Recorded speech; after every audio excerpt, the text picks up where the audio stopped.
नमस्कार, स्वागत है आपका न्यूज टाइम्स के इस खास बुलेटिन में। मैं हूं अमिता और आइए सबसे पहले नजर डालते हैं आज के मुख्य समाचारों पर। एसएसपी के काले कारनामों के खिलाफ बन्ना गुप्ता के आंदोलन को व्यापक जन समर्थन, धरना में उमड़ी भारी भीड़। अखिलेश झा के विरुद्ध विधायक जमकर गरजे। जिला पुलिस ने घाटशिला के तीरे हत्याकांड की सुलझाई गुत्थी। पैतृक संपत्ति के लिए बहन ने की भाई, भाभी और भतीजे की हत्या, 2 गिरफ्तार। और सहायक उत्पाद आयुक्त की चेतावनी, होली के दिन शराब बेचने वालों की खैर नहीं। अब खबरें विस्तार से। जमशेदपुर पश्चिमी क्षेत्र के कांग्रेस विधायक बन्ना गुप्ता द्वारा एसएसपी अखिलेश झा के खिलाफ शुरू किए गए आंदोलन को व्यापक जन समर्थन मिल रहा है। इस मुद्दे पर आज बन्ना गुप्ता की अगुवाई में डीसी कार्यालय पर आयोजित धरना में भारी भीड़ उमड़ी थी।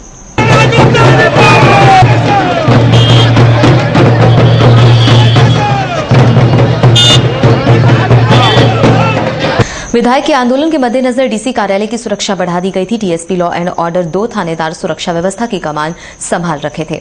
धरना में कांग्रेस कार्यकर्ताओं के अलावा भारी संख्या में पुरुष, महिलाएं और युवा शामिल थे। अपने संबोधन में विधायक बन्ना गुप्ता ने एसएसपी के काले कारनामों का चिट्ठा खोलते हुए उनके खिलाफ जमकर गरजे। अभी मुझसे कुछ पत्रकार सवाल कर रहे थे कि पुलिस के लोग आपका विरोध कर रहे हैं। हम कहना चाहते हैं उनको कि पुलिस के लोग हमारे विरोधी नहीं है।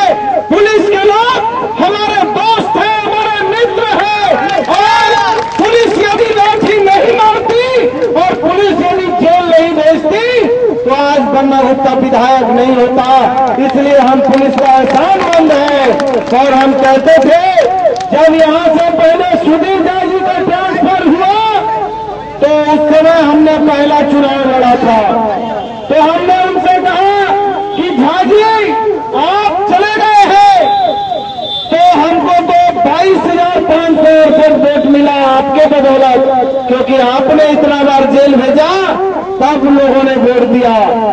हम कहना चाहते हैं कि एक साजिश चल रही है कि ये अखिलेश झा एसएसपी जमशेदपुर में जो इन्होंने कुकृत्य किए हैं, जो इन्होंने गलत परंपराओं को जन्म दिया है, हमने कभी ऐसे भ्रष्ट एसएसपी को जमशेदपुर की जमीन पर कभी नहीं देखा। जो पुलिस विभाग में भी जातीय उन्माद पैदा करता हो, जिसकी सोच पुलिस की कप्तान की नहीं हो, जिसकी सोच जातिगत आधार की हो। हम कहना चाहते हैं, हम कांग्रेस के लोग जात और धर्म से ऊपर उठकर सोचते हैं।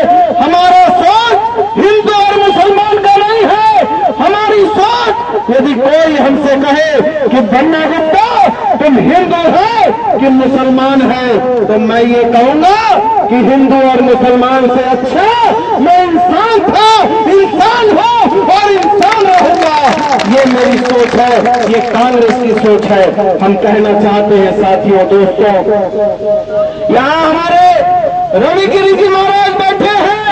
रविगिरी जी महाराज, भारतीय जनता पार्टी के नेताओं ने इनके मंदिर पर हमला किया, पत्थर रोड़ेबाजी की, लेकिन अखिलेश झा धृतराष्ट्र की भूमिका में अंधे बन गए और ये साधु संत का मंदिर भाजपा ने कब्जा कर लिया तो कोई बात नहीं हुई।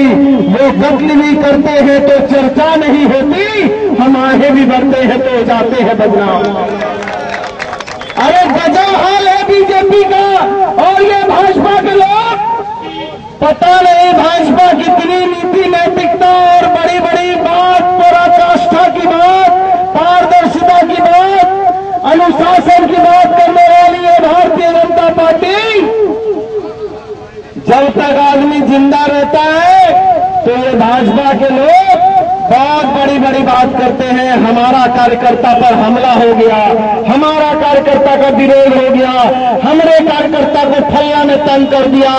और वो कार्यकर्ता का क्या हुआ जो आपके चिकित्सा मंच का अध्यक्ष था, जो आपके लिए अपने खून देने के लिए तैयार था, जिसने अपने बचपन से लेकर अपनी जवानी और अपने अंतिम दिन तक बीजेपी को खून देकर सींचा, डॉक्टर प्रभात कुमार के प्रति तुमने कहां पर इंसाफ किया, उनके प्रति कहां तुमने वफादारी की।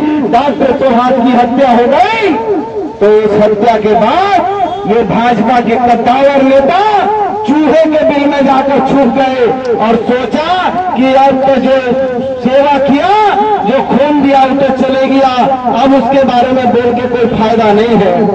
हम कहना चाहते हैं कि हम लोग ये नहीं देखेंगे कि वो भाजपा चिकित्सा मंच के अध्यक्ष थे, हम ये नहीं देखेंगे कि उन्होंने खून दिया था भाजपा के लिए, अपना जीवन संघर्ष दिया था भाजपा के लिए। हम ये देखेंगे कि वो एक चिकित्सक भी थे और जमशेदपुर के सम्मानित डॉक्टर भी थे, और उनके साथ भी यदि कोई अपमान करता है, उनके साथ भी कोई नाइंसाफी करता है, और कोई भाजपा का कार्यकर्ता भी यदि कांग्रेस के द्वार दस्तक पर आ जाता है और उम्मीद करता है कि कांग्रेस उसके साथ न्याय करे, तो हम दुश्मन को भी गले लगाकर उसके साथ भी न्याय करेंगे, उसको भी नीतिगत समझौता के तहत उसको समर्थन देंगे। तो डॉक्टर प्रभात जिसकी हत्या हुई, अरिंदरपाल सिंह की हत्या हुई, और वो हत्या में जो मुख्य हत्यारा था, उस हत्याकांड का मुख्य हत्यारा को इस एसएसपी ने किन परिस्थितियों में सरकारी गवाह बनाया, ये जनता के बीच में आना चाहिए। क्यों गवाह बनाया, ये कोई छोटी बात नहीं है, गवाह जरूर सरकारी बनता है। 306 में ये दफा में ये प्रावधान है कि कोई भी व्यक्ति को सरकारी गवाह बनाया जाता है, लेकिन किसको बनाया जाता है, उसको बनाया जाता है जो किसी अपराध का सबसे कमजोर कड़ी होती है, और उस कमजोर कड़ी को पकड़कर सबसे मजबूत कड़ी पर हमला बोला जाता है। यह दफा 306 कहती है, लेकिन हमने कभी ये नहीं सुना कि दफा 306 ये कह दे कि जिसने हत्या की है, जिसने गोली मारी है, जिसने अपराध किया है, उसी को 306 का बनाकर उसको सरकारी गवाह बना दो, क्योंकि इसकी बुनियाद में बहुत गंभीर साजिश छुपी हुई है। और वो साजिश ये है कि इन लोगों ने रंजन भट्टाचार्य नामक एक लड़के को उठाया, और एक लड़का जावेद उर्फ कल्लू को उठाया पुलिस ने, और उसको उठाकर न जाने कहां डाल दिया है। ये तो भगवान ही जानता है कि वो दोनों बच्चे कहां थे। पुलिस को कोई अधिकार नहीं है कि कोई अपराधी हो, चाहे कोई आदमी हो, आप उसको खून नहीं बहा सकते, उसका जान नहीं ले सकते, और यदि वो अपराधी था तो उसको न्यायालय के सुपुर्द करना चाहिए था। लेकिन पता नहीं, भगवान जानता है कि वो दो लड़के कहां गए, और उसकी जांच, रंजन भट्टाचार्य की जांच सीबीआई में चल रही है, और अपना गर्दन फंसता हुआ देख इस जिले के पुलिस के लोगों ने एक साजिश के तहत अपनी गर्दन बचाने के लिए डॉक्टर प्रभात कुमार के हत्यारों को, अरिंदरपाल के हत्यारों को, डॉक्टर आशीष के को गोली चलाने वाले को, डॉक्टर पीके मिश्रा पर गोली चलाने वाले लोगों को, जबकि कोर्ट में, न्यायालय में उनके विरोध गवाहों ने गवाही दे दी, सरकारी जो मुख्य अभियुक्त है उसके विरुद्ध गवाही हो गया, टीआर परेड हो गया, और जब उनको सजा होने वाली थी तो ऐन मौके पर ये निकम्मा एसपी, इसने उसको सरकारी गवाह बनाने का काम किया है। और ये सोचता है, ये एसपी सोचता है कि बहुत बड़ा सूरवीर है। हम उसको चैलेंज और चुनौती देते हैं कि एसपी साहब, आप सांप का मंत्र नहीं जानते हो, और बिच्छू के पूंछ में आपने हाथ डाल दिया है तो बिच्छू तो टंक मारेगा ही।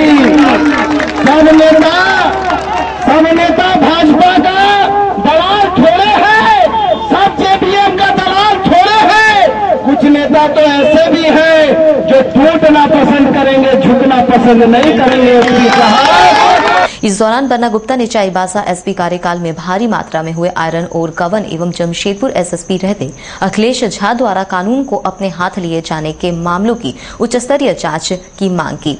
विधायक ने जिला भाजपा अध्यक्ष राजकुमार श्रीवास्तव को भी आड़े हाथों लिया। अरिंदरपाल सिंह की हत्या की सीबीआई जांच हो, और जो इन हत्याकांडों का मुख्य अभियुक्त है उसको एसएसपी साहब ने किस परिस्थितियों में गवाह बना दिया, इसकी भी जांच होनी चाहिए।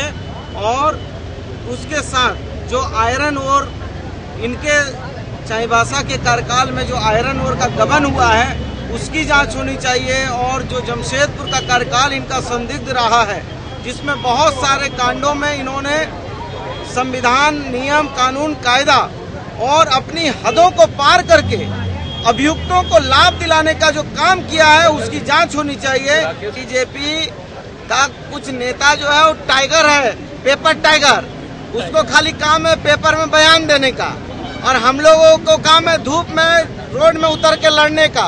पुलिस का दलाली करने का काम वो लोगों का है, पुलिस का खिलाफत करने का काम हम लोगों का है, और अच्छे पुलिस के लोगों के लिए विधानसभा में जाकर उनके हक की बात करना बनना गुप्ता का काम है। ये लोग वो काम तो करते नहीं है। इनको तो शर्म आनी चाहिए कि जो डॉक्टर प्रभात कुमार जिसने अपना जीवन भाजपा को दे दिया और खून पसीना बहा दिया, अपना अंतिम सांस भाजपा को दे दिया, उस डॉक्टर प्रभात के साथ ये यदि गद्दारी कर सकते हैं तो आप और हम क्या हैं इनके लिए। इसलिए भाजपा के लोग जितना समय हमारे लिए फालतू जाया कर रहे हैं उसका 10% समय यदि डॉक्टर प्रभात के लिए करेंगे तो शायद इनको जो है जनता माफ कर देगी। जिला पुलिस ने घाटशिला के दाईगोड़ा में पति पत्नी और बेटे की धारदार हथियार से काटकर की गई नृशंस हत्या मामले की गुत्थी सुलझाते हुए मृतक की बहन सहित 2 लोगों को गिरफ्तार कर लिया है। हत्या की घटना को अंजाम मृतक की बहन पद्मावती ने पैतृक संपत्ति हड़पने के लिए दिया। इसके लिए उसने अपने पति सुरेश, पुत्र बिट्टू और उसके दोस्त सागर का सहारा लिया। पद्मावती और सागर पुलिस के हिरासत में आ गए हैं, जबकि 2 अन्य आरोपी फरार बताए जाते हैं। ग्रामीण एसपी राजीव रंजन ने आज पत्रकारों के साथ बातचीत में पूरे घटनाक्रम का खुलासा किया। पैतृक संपत्ति हड़पने की नीयत से पद्मावती ने भाई मोहन महाकुंड, भाभी लीला महाकुंड और भतीजे सोनू महाकुंड की हत्या कर दी। यहां तक कि 2 लोगों की हत्या उसने खुद की। पद्मावती आंगनबाड़ी सहायिका है। उसका एक पुत्र मिंटू एक आपराधिक मामले में घाघेटी जेल में बंद है। सूचना मिली थी कि एक ही परिवार के पति पत्नी और उसके बेटे, इन तीनों की हत्या कर दी गई थी धारदार हथियार से गला काट करके। इसके बाद उसके फैमिली में एक मेंबर बचे हुई थी जो कि उसकी बहन ही लग रही थी। वो पुलिस को प्रथम दृष्टया बयान दे रही थी जो कि भरमाने वाला था। वो बयान किसी दूसरे आदमी का नाम का दे रही थी कि फलाने जो उसी फैमिली का एक विडो महिला है उसके भाई के द्वारा हत्या की गई है। पुलिस शंका के आधार पर पूछताछ के लिए उनको ली। उसके बाद उस विडो महिला से छानबीन किया गया तो विडो महिला अपने घर में जमशेदपुर में मिली, और जब उनको घाटशिला में बुला करके उनका बयान लिया गया तो उस बयान से स्पष्ट हुआ कि वो घाटशिला से शाम में ही चली आई हैं जमशेदपुर, और उनका भाई जिस पर आरोप लग रहा था वो भाई जो है इस घटना में शामिल नहीं था। वो कल दिन से लेकर के रात तक जमशेदपुर में ही था। उसके बाद पुनः जब इस महिला से पूछताछ की गई तो काफ़ी गहराई से अनुसंधान करने के बाद ये बात सामने में आई, अन्य साक्ष्यों को जुटाने के बाद, कि पद्मावती नाम की जो महिला है जो कि मृतक का अपनी बहन है, इसकी वर्तमान में ये अपने किसी दूसरे पति के साथ रह रही है। इसके अपने पहले पति से 2 लड़के थे, एक का नाम है बिट्टू और दूसरा का नाम है मिंटू। मिंटू अभी वर्तमान में घाटशिला जेल में है, यहाँ घाघेटी जेल में है, और बिट्टू जो है वो बाहर है, जेल से बाहर है। ये चाहती थी कि अपने पिता के संपत्ति पूरा अपने नाम करवा लें। इसके लिए मदर से कुछ दिन पूर्व धोखाधड़ी करके मदर से वो ज़मीन को अपने नाम से करने के लिए एग्रीमेंट बनवा ली थी। बाद में अभी हाल ही में उस एग्रीमेंट को उसके फैमिली के जो अन्य मेंबर थे, जो मृतक हैं, ये बेसिकली कोर्ट में चैलेंज करके एग्रीमेंट को तोड़वा दिए थे। इसके बाद इन लोगों ने उस पर प्रेशर बनाया हुआ था कि तुम घर खाली कर दो। उसी घर में पीछे एक छोटे से कमरा में वो रहती थी। इसी बात को लेकर के पूरे फैमिली में कुछ दिनों से तनाव चला आ रहा था। ये एक इधर विगत 1 सप्ताह से ये प्लानिंग बना रही थी, जैसा ये बता रही है, ये प्लानिंग बना रही थी अपने बेटा बिट्टू और अपने पति सुरेश पाठक के साथ मिल करके, जो वर्तमान पति हैं, जो कहीं बाहर रहते हैं, जमशेदपुर में नहीं रहते हैं, उनके साथ मिल करके प्लान बना रही थी कि क्यों नहीं इन लोगों को रास्ते से हटा दिया जाए। उसके बाद फाइनली ये लोग कल डिसाइड किए, क्योंकि कल इसलिए ये लोग डिसाइड किया कि कल वो बड़ी गोतनी भी वहाँ गई हुई थी दिन में। इसको इस बात का अंदाज़ा नहीं था कि शाम में वो वहाँ से जमशेदपुर आ जाएगी, और मदर भी आई हुई थी। तो इसको लगा कि अगर मदर भी और बड़ी गोतनी दोनों सब परिवार एक साथ ख़त्म हो जाएंगे तो फिर कोई बचेगा नहीं फैमिली में, पूरा संपत्ति मेरा हो जाएगा, ये पक्का। इसी प्लान के अनुसार ये पहले अपने बेटे से बात की। तो इसके बेटे के द्वारा बताया गया कि मेरा एक दोस्त है जिसका नाम है सागर कुमार, वो भी हाल ही में जेल से छूटा है और वो इस मर्डर में सहयोग कर सकता है, उसको हम साथ लेकर के कहोगी तो आएंगे। तो ये बोला कि निश्चित रूप से उसको ले आओ, सागर कुमार को। उसके बाद सागर कुमार के साथ बिट्टू जो है वो घाटशिला आया और इन लोगों ने पूरी प्लानिंग के साथ पाठक जी को भी बुलाए, जो कि उसके नए पति हैं, उनको भी बुलाया गया।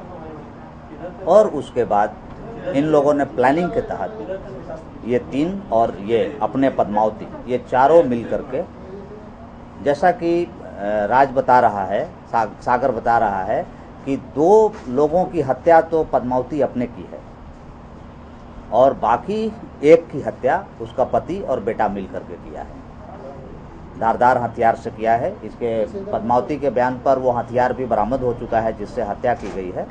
पुलिस अग्रिम अनुसंधान कर रही है। तो पूरे इस मामले में मेन सूत्रधार अगर कोई है तो वो पद्मावती हैं।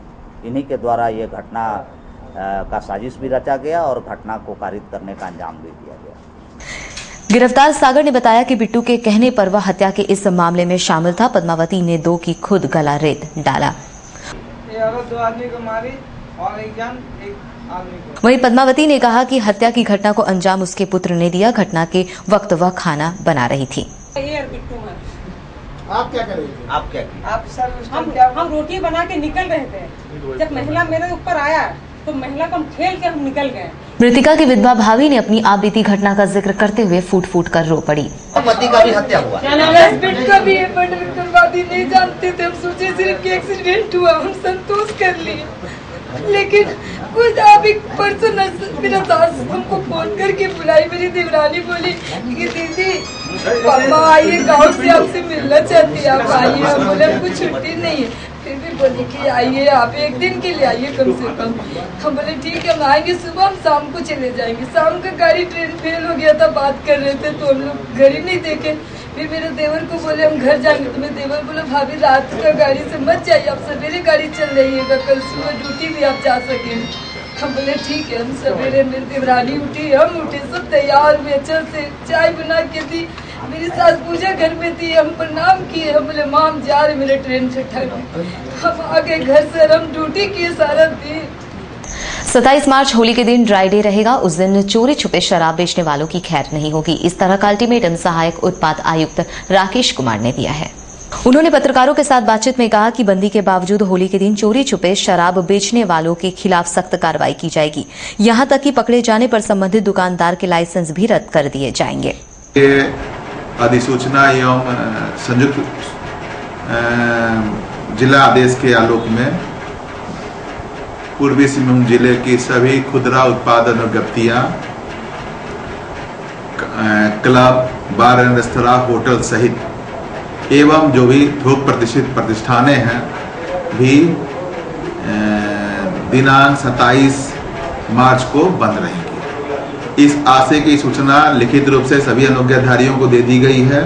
साथ ही साथ सभी अंचल अवर निरीक्षक उत्पाद, चदल सहित एवं निरीक्षक उत्पाद को 26 तारीख के बिक्री काल के बाद सभी प्रतिष्ठानों को, सभी उत्पादन व्यक्तियां जो हैं प्रतिष्ठानों को सीलबंद करने का आदेश दिया गया है।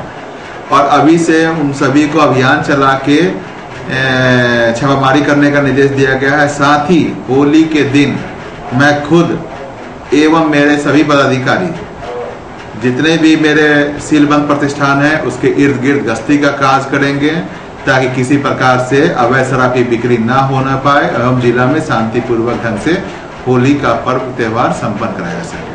विधानसभा चुनाव में पूर्व में भाजपा प्रत्याशी रहे हराधन दास ने विधायक बन्ना गुप्ता द्वारा एसएसपी के काले कारनामों के खिलाफ लड़ी जा रही लड़ाई का समर्थन किया है। हराधन दास ने कहा कि विधायक बन्ना गुप्ता सही रूप में एक जनप्रतिनिधि की भूमिका निभा रहे हैं। वे जनहित में जहां अच्छे कार्य कर रहे हैं वहीं भ्रष्ट लोगों के खिलाफ आवाज भी बुलंद कर रहे हैं। प्रभात किसी पार्टी से जुड़े हुए थे ऐसी बात नहीं है। डॉक्टर प्रभात एक मानवता का एक सिंबल थे। वो चिकित्सक थे। चिकित्सक को आज की दुनिया में भगवान का दर्जा दिया जाता है।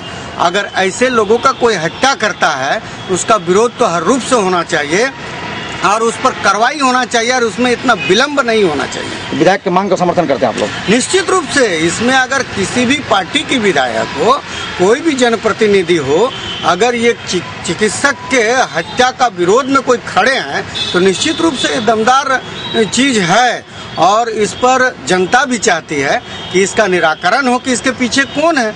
जिसको का होली मिलन समारोह रविवार शाम निको पार्क में आयोजित हुआ, जिसमें मौजूद एमडी आशीष माथुर, जीएम कैप्टन धनंजय मिश्रा सहित कंपनी के कई पदाधिकारियों और कर्मचारियों ने होली के गीत और शेरो शायरी का आनंद उठाया। अंगूर जाहिद ने तो मैं कह दूंगा महशर में कि ये मैं की गोलियां खाता है, मैं पीता हूं सागर में। मंगल सिंह क्लब की ओर से कदमा गणेश पूजा मैदान स्थित क्लब प्रांगण में होली मिलन समारोह का आयोजन किया गया, जिसमें देर रात तक नृत्य गीत का दौर चला।